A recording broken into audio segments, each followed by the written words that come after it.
Hi అండి. ఆంధ్ర భోజనం అంటే మామూలుగా మనకు ఒక తెల్లన్నంలోకి పప్పు, రసము, ఒక తాలింపు, నెయ్యి, ఊరగాయ, ఒక స్వీటు ఇవి కదండి మన సాంప్రదాయ భోజనం అంటే. ఇప్పుడు మా ఇంట్లో ఏం చేసినారో చూద్దామా?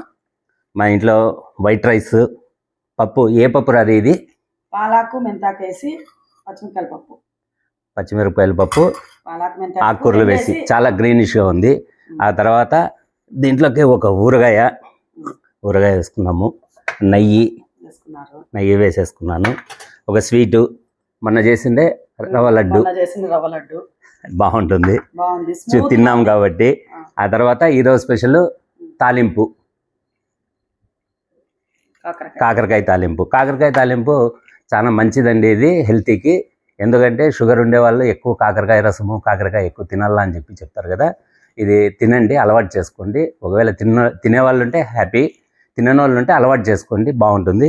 ఇంకా తర్వాత పెరుగు.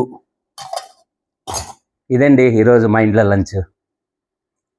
తర్వాత ఇది వచ్చేసి మేము వీడియో చేసామండి.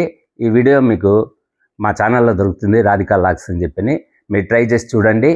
చేసి దీనిలో నచ్చితే మీరు లైక్ చేయండి, షేర్ చేయండి, సబ్స్క్రైబ్ చేసుకోండి. బాయ్.